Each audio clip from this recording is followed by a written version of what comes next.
Hello, and welcome to another episode of Kill This Small Talk, and I'm your host, Alex Caron. On this podcast, I bring in guests from all walks of the entertainment industry, and we get down to the nuts and bolts. On this episode, I'm talking to my friend, Jonesy. He's a comedian, actor, and my former roommate. Here's the episode. Enjoy. Welcome to the show. For those listening, this is my buddy, Jonesy. He's a comedian, actor, mostly comic. We used to be roommates just a couple years ago. Yes, and yes. Then, a memorable year in my life. I'll never forget it. And I hold that year. I cherish that year. Good times, man. Where do we find you now? You're not where we used to live, right? Did you move out? Oh, no. I just moved to Valley Village, which is near North Hollywood, basically. Oh, so, no shit. Yeah, you're closer to me now. I'm in Burbank. You're in Burbank. Yeah. I'm closer to you for sure. Yeah. Oh, great. When did that happen? This happened in December. Oh, man. So I've only been here a little bit. Okay. Yeah. Well, shit, that's great, man. Congrats. Well, thank you. Yeah, I think I needed a change. So, I need to. It's not easy to get to Hollywood from over there, and I was getting a little annoyed at doing that, and they kept raising my rent and all of that. It just kept going up. Yeah, man. But nothing. They got there's no reason to raise rent except for you just feel like it for the most part. We have no amenities over there. The place is a dump basically, and so.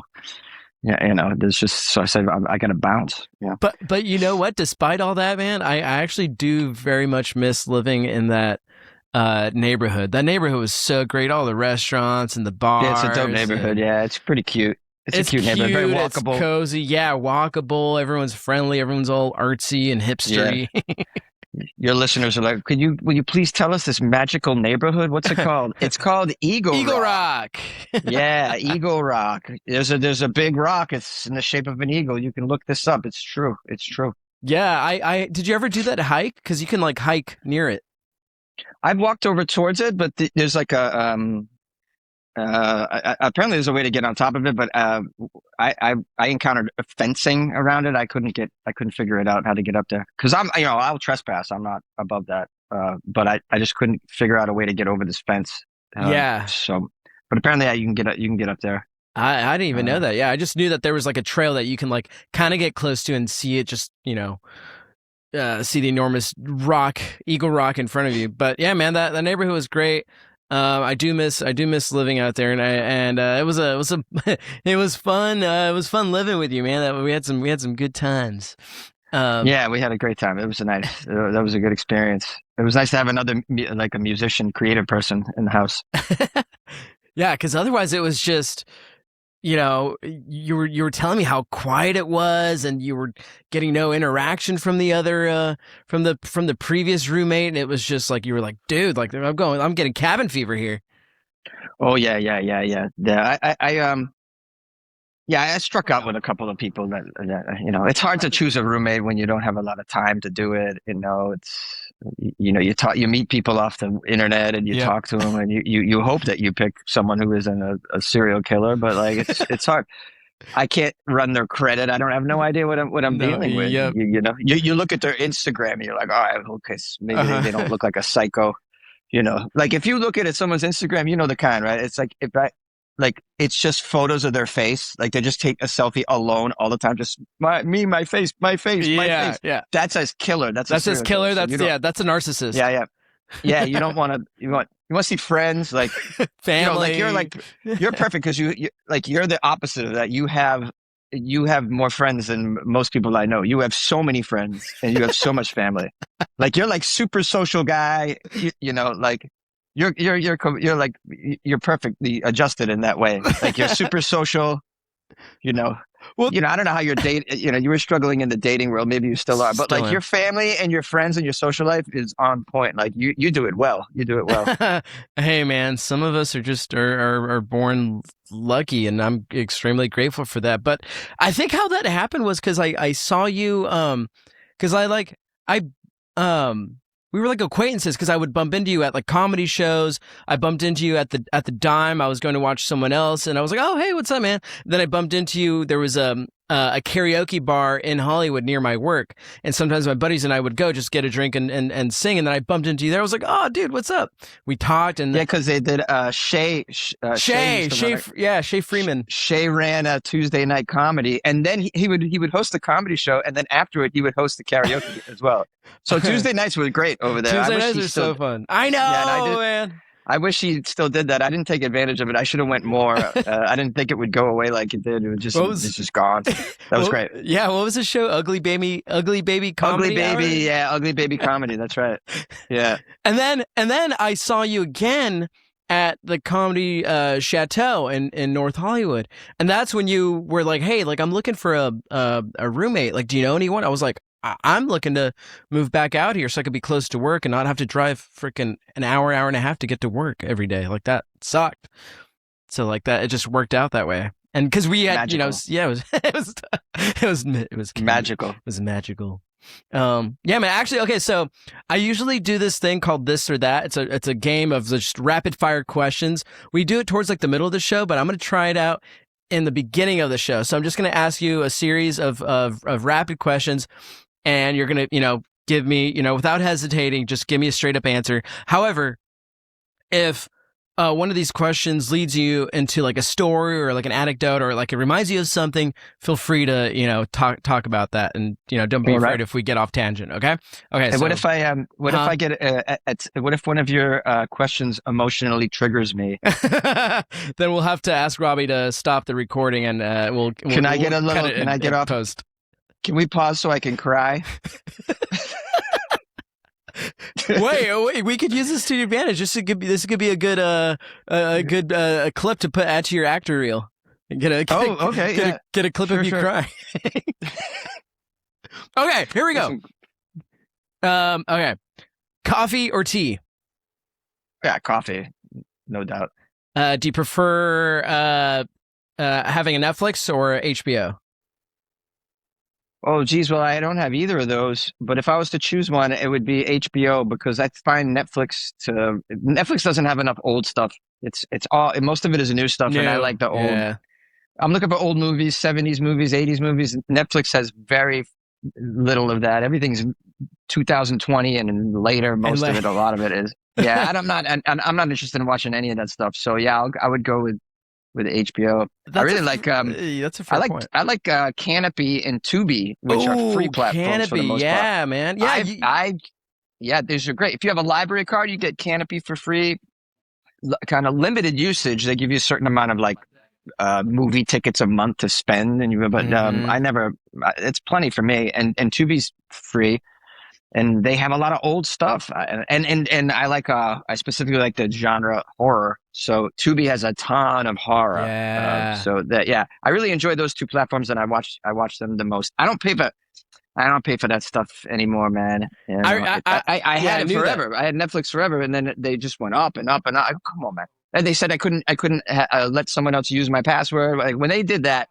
They only allowed you to, people in your household only or something could only use my account. Because I had 2 other people using my password, and then I'm like, guys, I'm out. Yeah, they really cracked down on that. Like, they totally did. I know. They were serious about it. They must have had a stockholders meeting where they're like, look, and then they just, they didn't screw around. That's a fair point. I actually, you know what? I might have to hop on HBO. But Canopy's great. Okay, let's continue. Pancakes or waffles? I'm a waffle guy. I prefer waffles because I like the crunch too. I like to have some crunch in there. Dude, waffles from the Belgian waffle. It's like really crunchy on the outside. I like that Belgian waffle. Like, it just melts in your mouth on the inside. Oh, it's so good. Would you rather, if you're going on vacation? I think I know the answer to this, but if you're going on vacation, would you staycation or an actual vacation? Staycation means like I just stay at home? Stay at home, yeah. Oh, no, I want to go somewhere, yeah. Why do people like to prefer to just stay home? A lot do. I know. Okay. I know a handful of people that are like, I don't want to go anywhere. It's maybe it's so costly travel and do they travel for work or something? Maybe they do. Maybe if I traveled for work, I'd want a staycation. But I would want to go. I want to go somewhere. I have I'm hoping to, go to, 100 countries before I'm dead, So far I'm not even at 20. Did you go? Because I remember when I was living with you, you were gone for like 2 months at a time. You were out in like East Asia. Yeah. I've That's made a fucking few awesome. trips over there. I like to do that. I like to go to other countries. I think it's great. I would rather do that than vacation in the States, to be honest. I don't really, there's nowhere I'm like, oh, I don't know. I guess if you count Hawaii as being in the States, I've never been to Hawaii, but I would like to go to Hawaii. But I won't like going to Florida or Vegas. Like that doesn't really excite me. I just went to Mexico City again from my third time. How was that? How did that go? It was wonderful. I went to a wedding down there, and while I was there, I did a show and stayed a week. It's great. Yeah, because I love it. You know a couple bookers out there, right? Because I remember when we were living together, you had met someone who was booking shows out in Mexico City. You took advantage of that.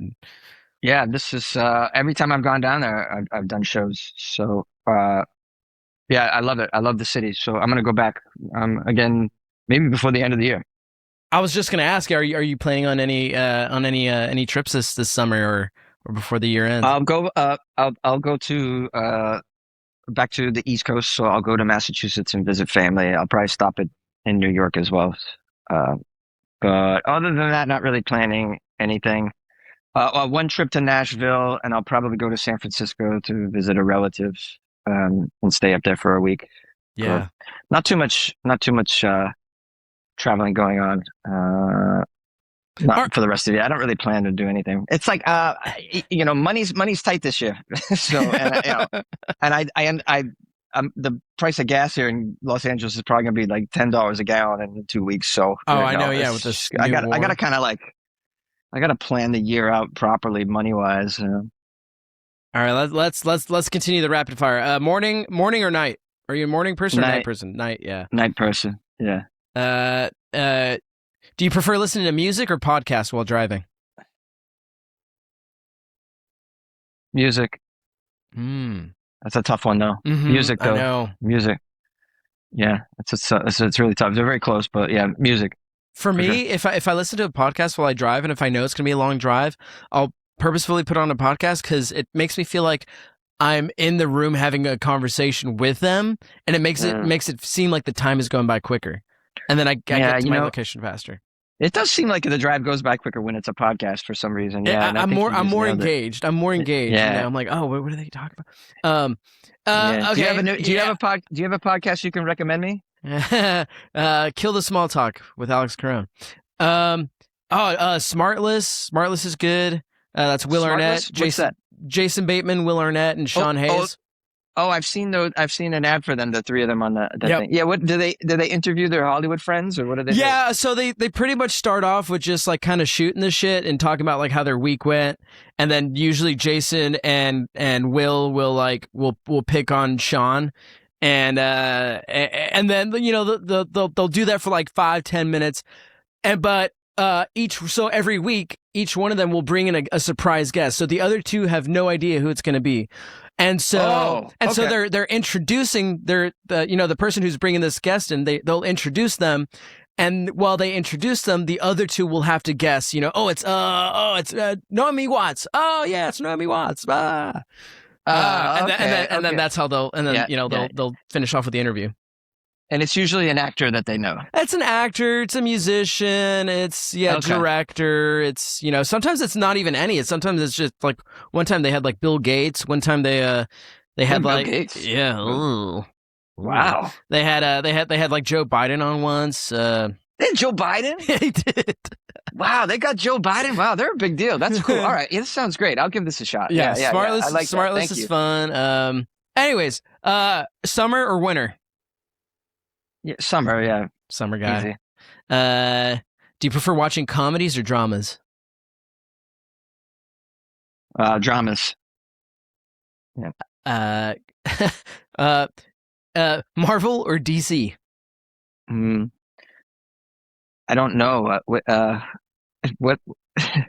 Can you tell me what side is which side? Like, what's going on? Like, DC is Batman, Superman, and then Marvel is like Spider-Man and Iron Man and.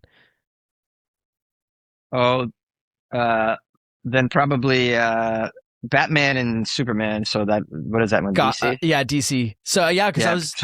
Well, you're in an episode of Gotham. Oh yeah, Gotham. Yeah, I was in. I never really watched the series though. I've only watched my episode. I don't know. I don't like superhero stuff. It's just not. I've never really have. Looking back at your episode you were in, what did that make you feel, or what did you think? Were you like, were you like, oh man, I could have done it this way, or were you like, like I did all right? Were you satisfied with it, or? Well, I learned. Yeah, what'd you learn? Well, I learned something really important on doing that episode, because in one of the scenes. It's not completely my fault though, because I never really did. I get the full script, or did I just get my sides? Mm-hmm. I can't remember. I guess so. Before, when you're preparing for your role, you just have your scene usually, and then when you get to set, they might be like, "Here's what we're shooting today," and it just could be the individual scenes they're shooting today, or sometimes they'll give you a chunk of the script, and I didn't have that. I didn't see it, so I couldn't get. I couldn't get where my scene fit in with the episode. So I had this line that was going to cut to an action, right? Mm-hmm. On my line. And it's between my line and when you see the action happen together, it makes a little funny joke. It's not crazy funny, but it was supposed to be pretty funny. And the actor, the Irish guy, what's his name? That's the lead on it. What's his name? Cam. Is he the guy that plays the Joker? No. The main guys are two detectives. Oh, okay. That are, but the older one is an Irish guy who's Donald Logue is his name. Gotcha. So, Donald Logue was pretty much directing the episode. He wasn't the director, but he was the actor on set with the most experience, and so he was like, it's like the way Alec Baldwin you hear that he used to direct basically the 30 Rock episodes, right? Mm-hmm. So, because he's just, they have a director, but, right. So Donald Logue was pretty much directing my episode. And so he got me to say the line a certain way but I didn't understand why until after I saw the episode. But he had access to that because he saw the whole thing. He saw he knew what it was going to look like. Whereas I only kind of knew my scene. I didn't know how it fit in with the rest of the episode, but I learned that like, it's preferable if I get another, even if I'm doing one scene in one episode, like some stupid little guest star, like ask for the whole script. Like, can I get the episode? Like, I want to see it. Mm-hmm. So that was something that was something that was huge to learn something like that. Yeah. Cause I'm like, why does he want me to do it like that? Like, he wanted me to do it in a way that it was just like, like it was like, because it's cutting. It was cutting to something. Yeah. So, with the cut, it makes sense. But in that one scene, I'm like, it seems kind of corny that I would do this way. But okay, I'll do it. I'll do the way you tell me. But yeah. So that was a big learning moment. I had a great time. Where'd you guys shoot? Was it here in LA? It was in Brooklyn. Oh, in Brooklyn. Yeah. Okay. Yeah, they had a sound studio out in Brooklyn, and so I even got to do my own stunts. I was just gonna ask you, what was the character? What kind of character did you play? Was it were you being interrogated or? Yeah, I supplied the main bad guy with his weapons of destruction, let's call them, and so the cops. On their way to the investigators on their way to tracking the bad guy down, they get me first, and so they get me and my girlfriend, and so they questioned me at the station. That was like a lot of what I was auditioning for when I was living in New York. It was like I used to do a bit about a joke about it in my stand-up act, about how you think acting is so glamorous. Well, it's like every time like you know, unless you're one of these leads and a star, you're auditioning for these stupid little, you know. And then I'm like, I'm always the guy that gets questioned by the police. Always. That was your typecast. Years, that was me. Yeah. That was me, man. I had all of those because apparently I look like I know something about local crime. You know? And at the same time, I look like I don't want to tell you. I look like I don't want to tell you. So that was like the joke. Yeah. But that was true. It was completely true. Like, I mean, I was always, and I would book them too, because after a while, I'm like, I know how to do this. I know exactly what they need and what they want. And I booked a bunch of those. I was on like Law and Order SVU, always the same shit, getting questioned by the cops. Fucking so stupid. But then you got into. Oh, I'm sorry. I didn't mean to swear. Am I allowed to swear? No, you're good. It's all right. It's all right. But then you also got into. You were in Drunk History. Which was different. That was the baseball scene, right? You guys shot out in the field. Yeah. That was, you know, Drunk History. You don't have any lines. It's all a narration. Yeah. They just make the actors do actions, and basically there's a person, you know, those who don't know the show, there's a celebrity who's drunk narrating the action. It's like the easiest gig ever. Easiest gig. They shoot it without sound. The whole thing is shot without sound. You know how quick you can shoot when you shoot MOS, man? You know, you're a filmmaker. You can shoot so fast, man. It was like great. It was really great. And my buddy was the assistant director, and I got to hang out with Jake Johnson. Bro, I didn't even know. See, I'm so like, you know how I don't know like superhero movies. I don't know a lot, and like I don't watch Netflix. Like I didn't really know who any of the people were when I was on set. I didn't know who Jake Johnson was. Like, I guess he kind of looked familiar, but I didn't know. So I just talked to him like I talked to anybody, whatever. I didn't think he's any special or whatever. And I'm like, bro, you know, and I'm like, yo, get a glove. Let's throw around. You want to warm up? And he's like, oh, you played ball? Yeah, we just didn't even know who he was before we even started shooting. Me and Jake Johnson just playing catch, and then we threw each other batting practice. Just him and I. That's cool. Because there was we were the athletes, because you know they cast like funny improv and sketch actors, and they're not athletes. They don't know. Nobody on that field knew what the fuck they were doing except for me and Jake. Yeah. Jake, I think Jake played a lot of sports. So yeah, it's one of the reasons why my buddy wanted me on that set that day, because he knew you played ball. Yes. And so if he needed somebody to do something, a baseball move, or make it look authentic. A term. Yeah. Yeah. Oh, and to help show the other actors like how to move around on a baseball field, you know, because my whole life I wanted to be a professional baseball player. I lived and breathed baseball. This is what and even as an adult, I've been playing softball for 20 plus years. And so Jake Johansson, super cool, super bad. I had no idea who he was. I don't know. And then I saw he was getting he was like, the camera was on him a lot. I'm like, oh, okay. He's one of the main, he was like the star of the episode, whatever. Yeah. He was, you know, he was cool. Yeah. But I don't know a lot of people. Like you could point out like young actors to me. I wouldn't know who the hell many of them are. I just, you know, like I know who Timmy Chalamet is, but like I don't know a lot. I know like actors from the 70s and 80s. Yeah. I'm with crazy the films about you grew up watching. Yeah.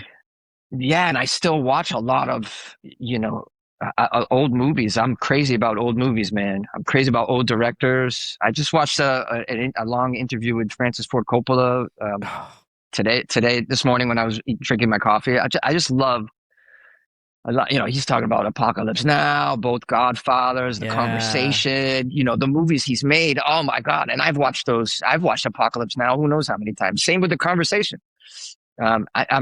I can watch those movies over and over again. Maybe that means I'm small-brained or something, but I can not watch. Necessarily. It just means you're nostalgic. Watch those movies. Yeah, I'm just into. I think they're better too. They're better. I think they're better, but that could be just bias. I don't know. No, I agree with you. Old movies are better. I watched a new movie. I watched a new movie recently. What'd you Begonia? watch? Is it called Begonia? Oh yeah, with the guy that looks like Matt Damon. What's his name? He's a really great actor. And then he's very good. Emma Stone. I think they're actually together. I think they're a couple. Oh, really? Oh, I didn't know that. I only watched it because I know that director's work. He's the guy who directed Dogma. Is it Dogtooth? And he did The Sacred Deer. What's it called? Something of a Sacred Deer. Killing of a Sacred Deer. He did The Lobster. He's a Greek director, and his shit is weird, and that's why that movie Begonia is probably one of the more normal movies of what he's done. But for me, it wasn't even. It was pretty weird.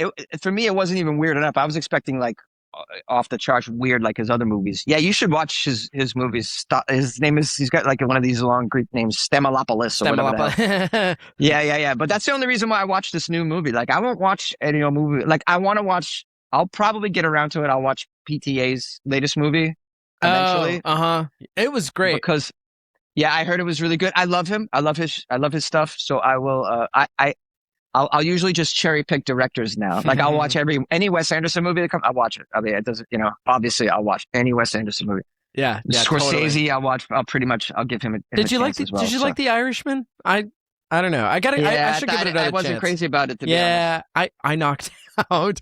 Granted, I was watching it at like 8. I started it at 8 p.m. and then by like 9. It's long, man.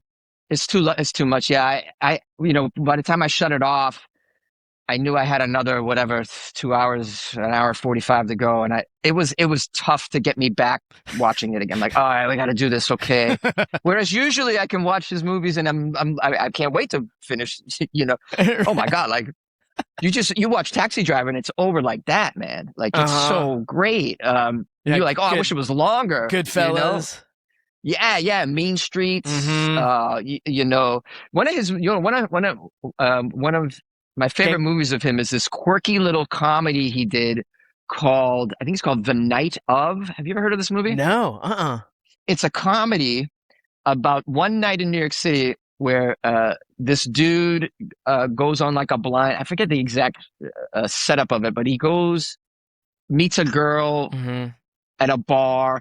She takes him to her apartment, and it's just this night in New York City for a single guy chasing pussy unravels, and it's just so weird. He runs into these characters. He's like hanging out. He gets pulled into these little weird scenes in New York and these weird bars, and it's a super quirky little comedy movie, kind of. It's a dark comedy, but it's unlike anything that he's ever done. I get the impression like he had a little. After he was done shooting some other New York City story, he had a little extra cash and was like, hey, I got a little extra money. Let's just keep shooting in the city tonight. And he just put this little together. It's a character driven thing. It's adorable. And that's small budget. It's 50 grand.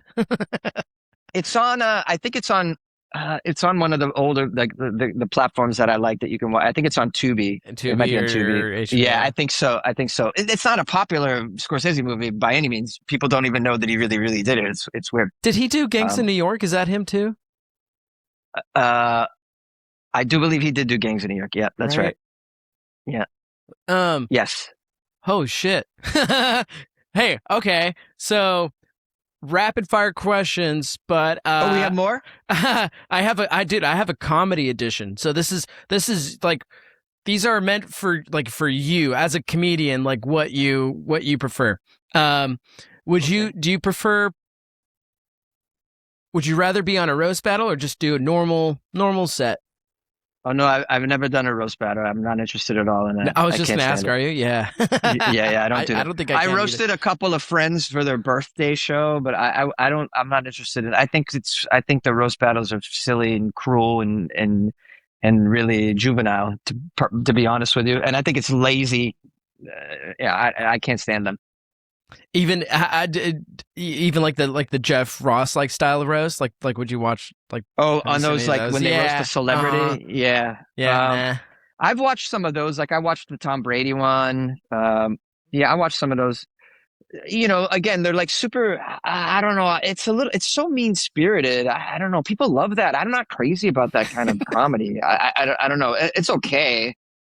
I would much rather see a live stand-up show than a roast. Yeah. Okay. I'm just not into it. I'm not into it. Crowd work or prepared material? prepare material all the way, man. It's like, I knew that answer. I can't stand it. What's going? Oh my God, you know me. You know how I feel about all of that. Keep the rant going, man. Keep the rant going. We have 30 minutes left. Keep it. Yeah. I can't. I just can't. I can't. No. I know. It's, my peers, some, my coworkers. Some of them just they make a good amount of money doing that. So good for them. Yeah. But I don't. It's not something I do. It's not something and honestly, it's not something I respect. When I see a comic and this is what they do, I don't really respect them unless they do it to a level that is so crazy good, like someone like Ian Bagg, let's say. Dude, I love Ian. So he's so good at it. Big J Okerson, yeah, incredible at it.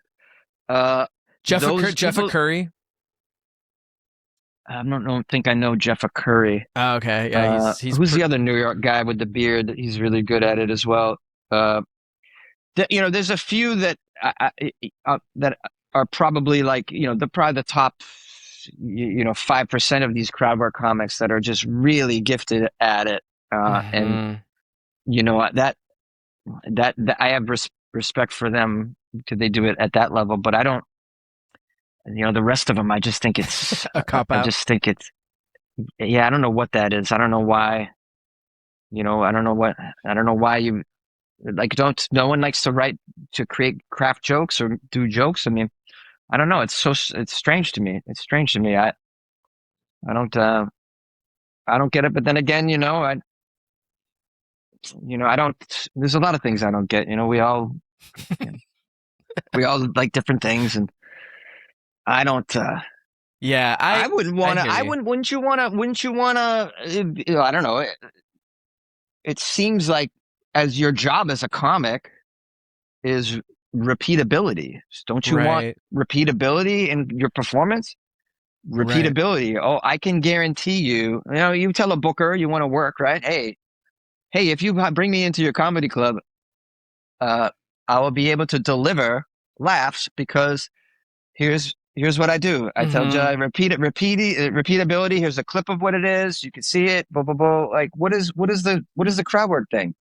Hey, so if I hire you in here, yeah, maybe it'll be great. Maybe it'll be okay. Right. Maybe. I don't know. We don't know. It's a well, we have to see. We have to see. It's a gamble. It's a gamble for sure.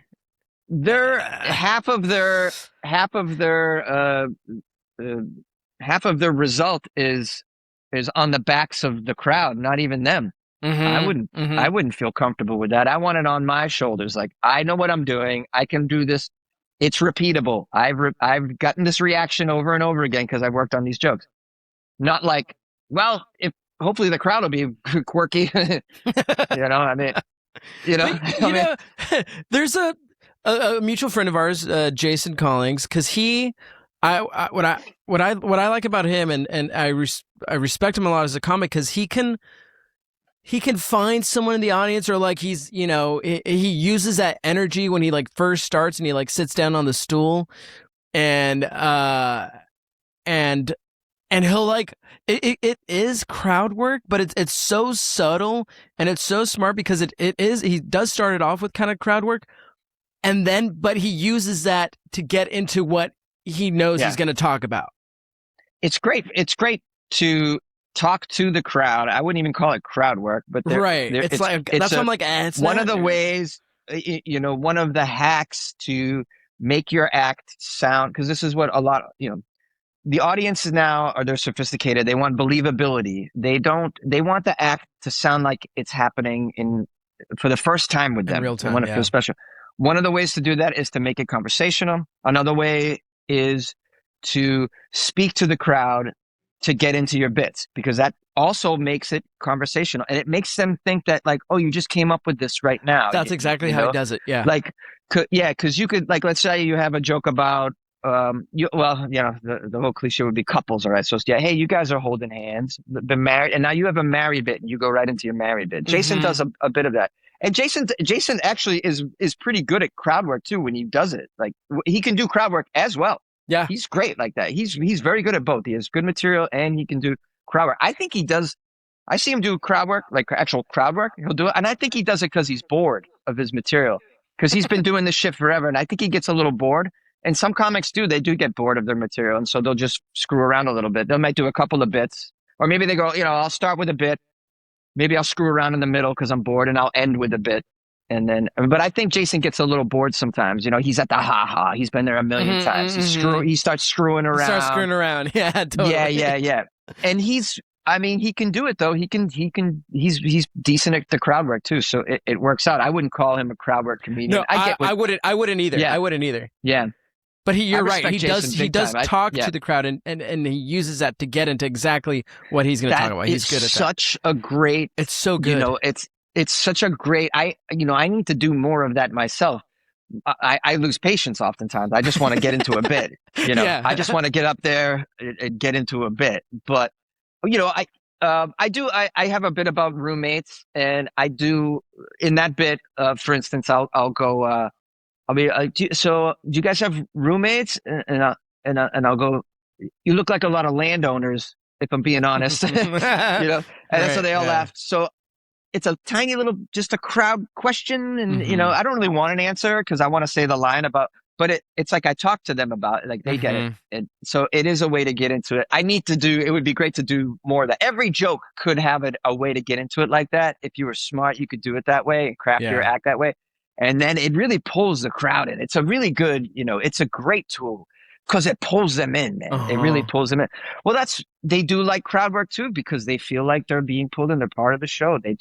That's why crowd work comics, they'll sell tickets. People do enjoy being part of the thing. But whole thing, yeah. What kind of, I don't even want a crowd that wants to be part of my show. That scares me. The kind of person that wants to be, hey, I can't wait. Yeah. Like they want to talk. They want to like, you're opening the door to that. Oh man, that's another reason why I wouldn't want to do it. First of all, I love writing jokes, but even if I was into this crowd work was my thing, I would be annoyed by the kind of person that loves to be part of the kind of crowd person. I mean, the kind of person who bought a ticket and is like, well, I'm going to be, you've seen him, man. You've seen him. There's something wrong with them.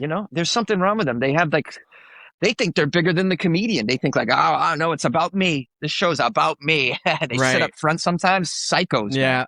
Or how about the person? It's like it's the positive heckler. Like they're supporting you. They're like, sure. Yeah, and you're like, dude, like, thanks for the support, but shut the fuck up. Those are the kind of people at the end of the show. They're like, hey, I helped you out, huh? They're like, yeah, you helped me. Freaking shut up, bro. What are you doing? Yeah. I hate that. I hate those kinds of people. And I think those shows encourage that behavior. I don't want that behavior, and I don't. I'm just trying to help you so you could use it in your little skits. Yes, they call it skits too. Skits. It's so annoying. Skits. What is this? It's like such an archaic word. Like if someone tells me, hey, I got an idea for one of your skits, I'm like, oh, all right. Let me just hold on. I'm just going to hang myself. Give me an idea for one of my skits. Does it end in, that's what she said? Yeah. Get out of my life, man. Like, it's so bad. It's so bad. Anyways. What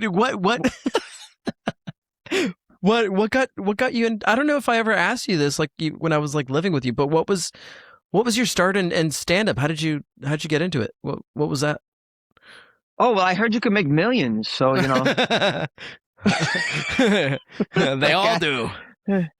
No, I had a roommate when I was in college who tried it, went to open mics, and I didn't believe him. I thought he was lying.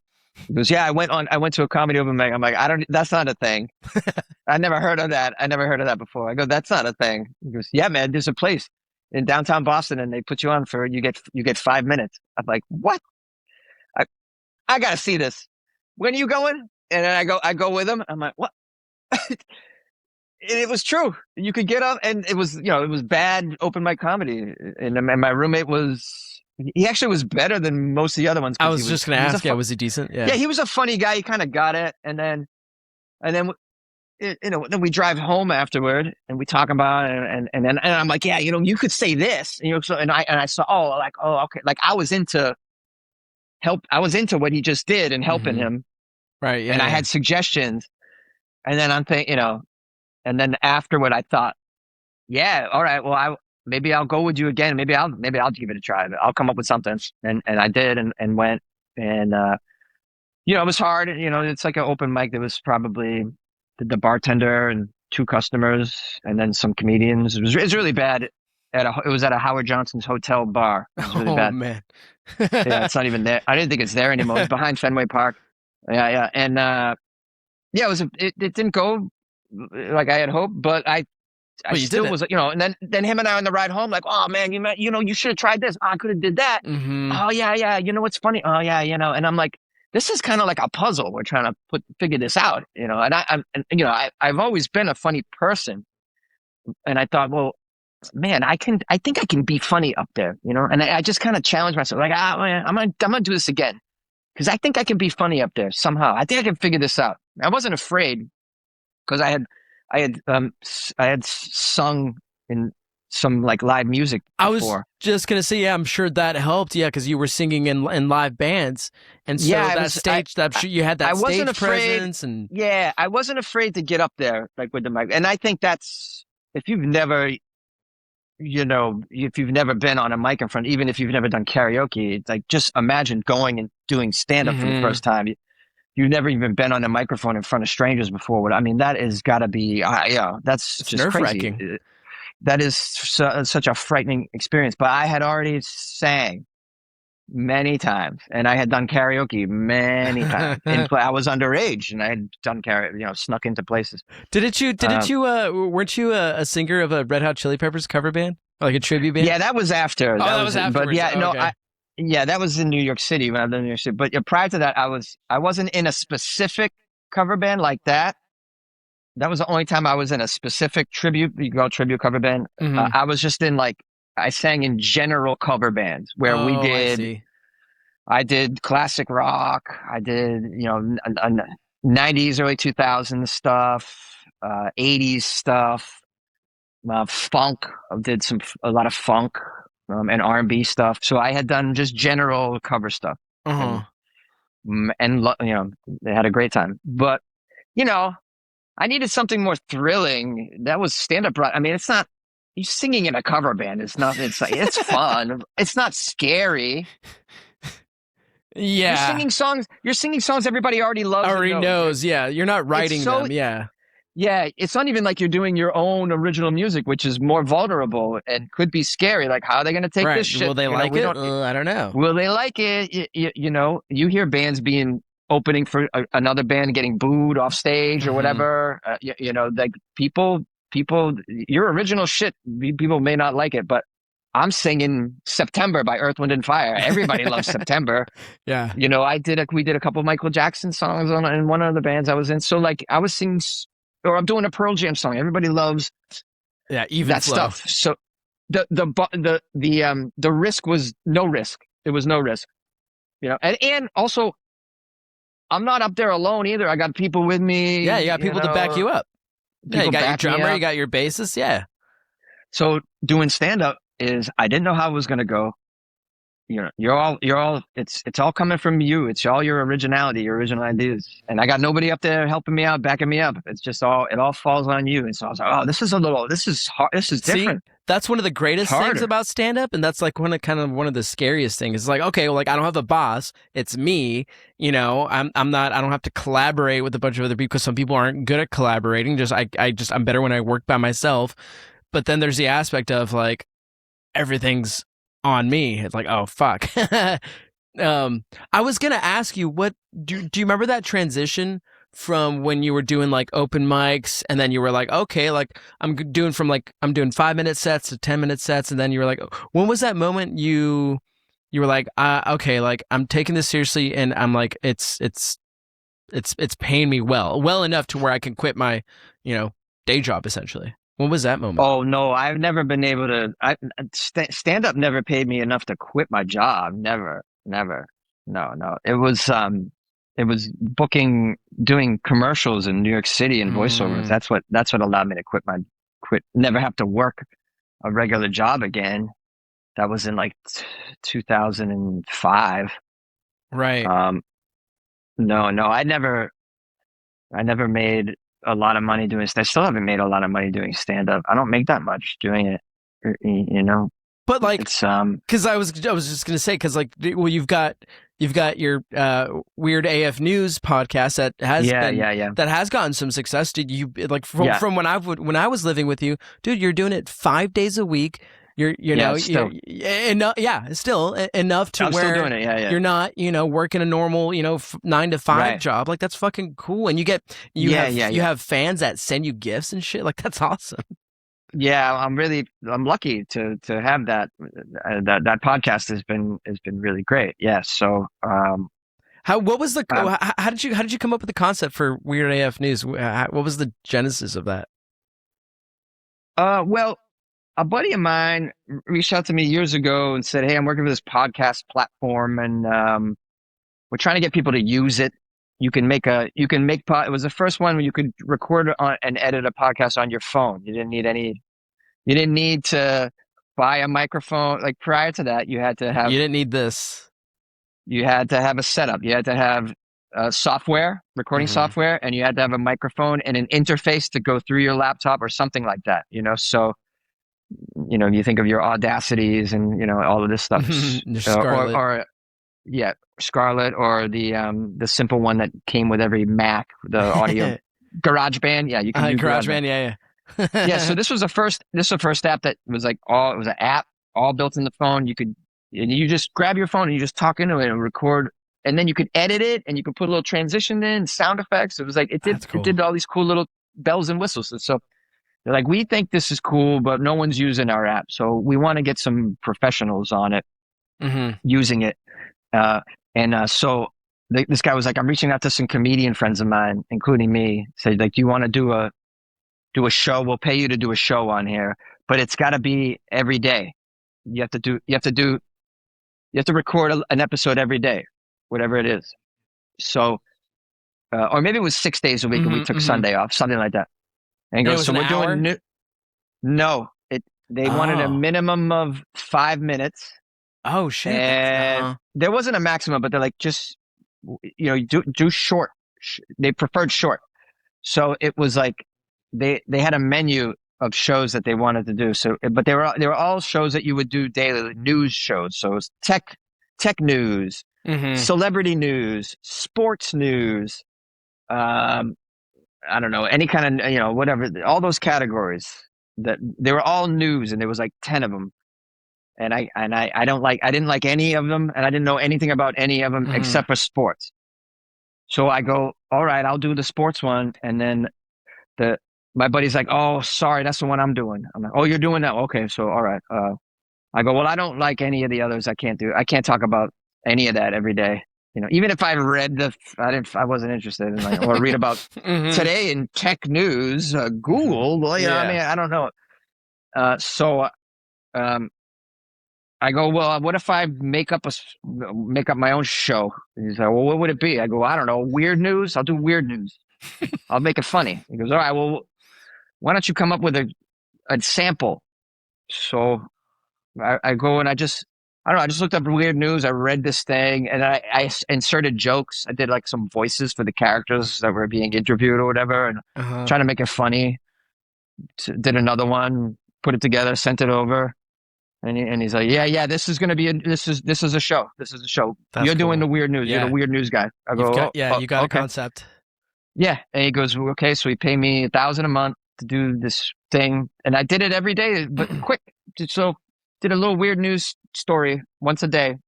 Today on Weird AF News, a guy, gets caught, having sex with a dead possum in the alley or whatever, whatever the weird stuff is I'll do one a day. And man, my show blew up on that platform, man. Like, I had the most followers, the most likes, it was a social app too. There was a social aspect to it. Okay, so people could comment and stuff, and people could comment, and they could leave you voice notes. so then I would play my voice notes from my listeners. You could insert them into the show really easily. Fun. Just like, yeah. So you can insert. So at the end of my episode, I would do a weird story. And then sometimes I'd have like, and I go, and we heard from a couple listeners coming right up. And then I would play their, like, oh my God, that was so funny. That was so funny. I love the story. And you just play these. Like my show blew up. And then after maybe 8 months of that, the guy goes, all right, we can't pay anybody anymore. We got enough users on the platform now. They had some celebrities come. I think Gary Vaynerchuk had a show on there, and I can't remember but they had some celebrities that started using it, and so they didn't need us anymore with our little stupid shows and pay us. They didn't. He said, if you want to keep your weird news show, you can keep run going with it. It's like you already got followers like on the app, right? Might as well. Yeah, keep it going. He goes, maybe you can figure out a way to make money at it on your own. I'm like, well, I don't know. So I didn't know how to do it. I don't know how to get advertisers or anything. So I I made a Patreon. They had Patreon. So I just started with that. And I said, my show's free, but if you love what's going on here, please join my Patreon. It's extra content, bonus content. And so I made that change, and I went from doing the show 6 or 7 days a week to just 5. So I stopped. I couldn't do it. I didn't want to do it 7 days a week. So five's a lot. And then, so yeah, and that's how I got into it. It sort of just fell into my lap, and then 2,300 episodes later, here we are. Jesus, 2,300. That's something crazy. like that. You've been doing it for the last 5-6 years now? I think it or longer. I can't remember the exact year, but I want to say it was since 2018. That's great, dude. That's awesome. Yeah. So what's that? 7 years?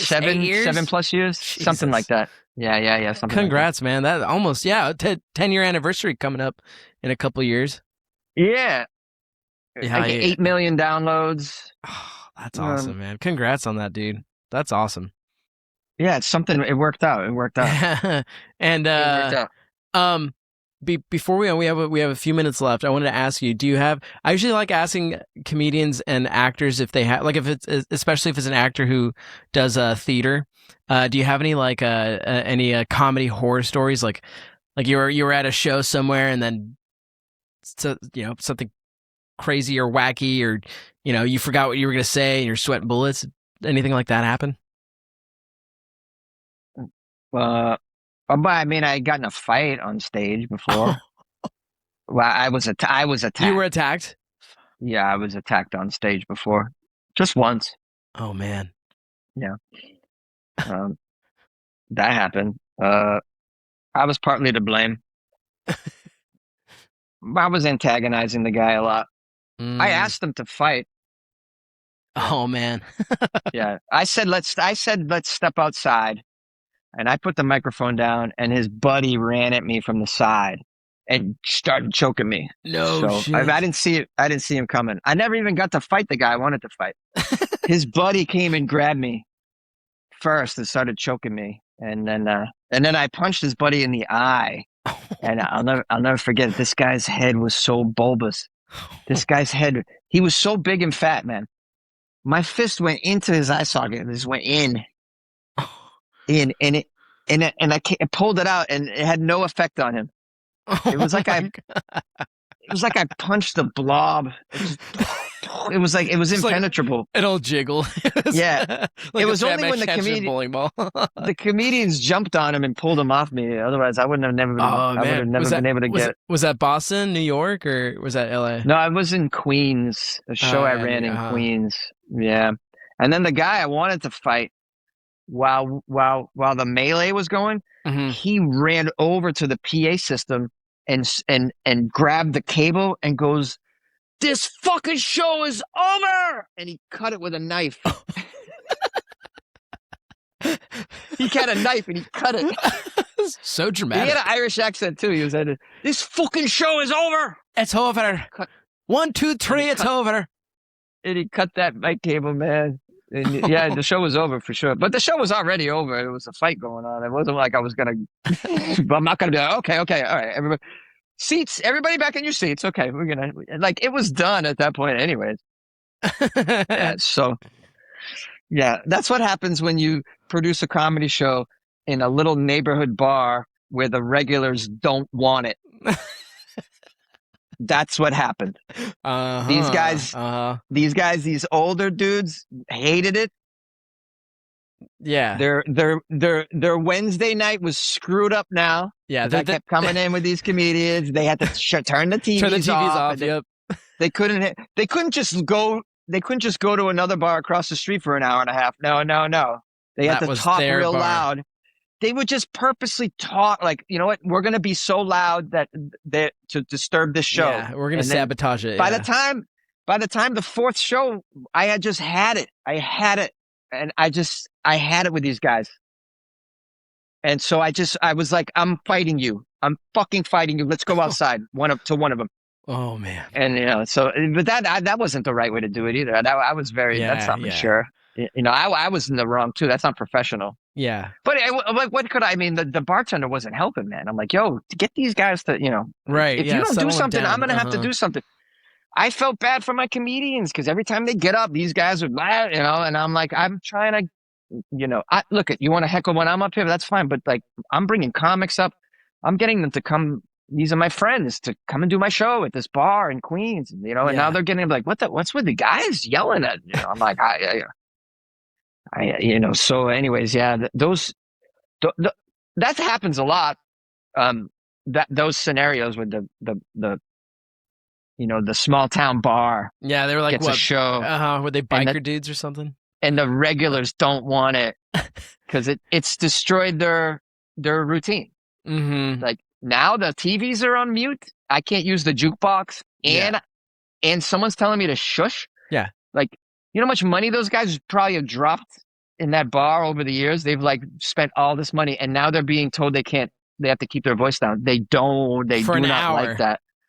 For an hour, right? They do not like it. Even for an hour, they can't stand it. And so, you can see that, but to try and, ask them to fight is not the way to handle it either. That, I was totally wrong, but I was young and ripped and thought I could just scrap with anybody. Yeah. The Boston came out of you for sure.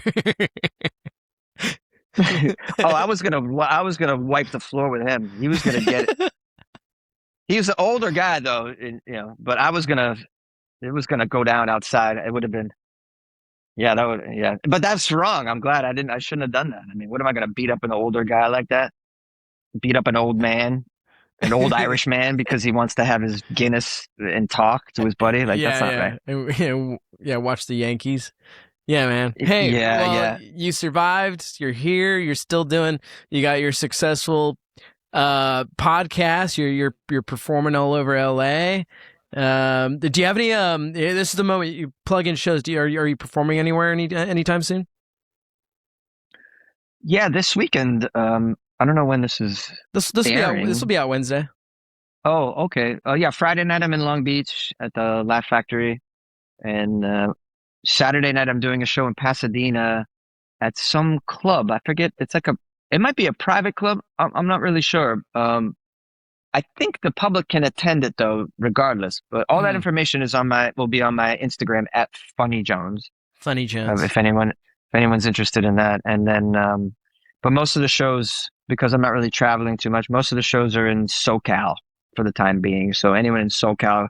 I'm easy to see in SoCal. I'm always doing shows in SoCal. But if you live elsewhere, as of now, you can see 1 million of my clips on YouTube. Mm-hmm. Funny Jones. I mean, there's I got 800 clips or something like that on there of stand up, like 800, something like that, 700 and something. Damn, dude. Been very prolific by putting clips up.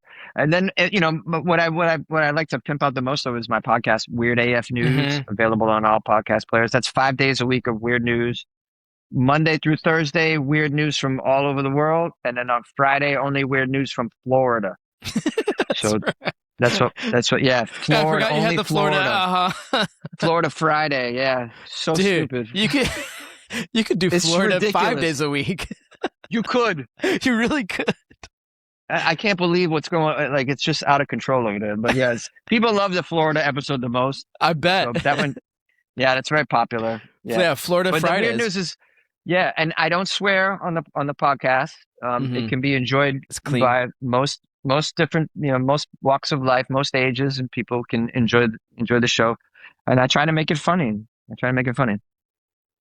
Yeah, man. Hey, well, great talking to you.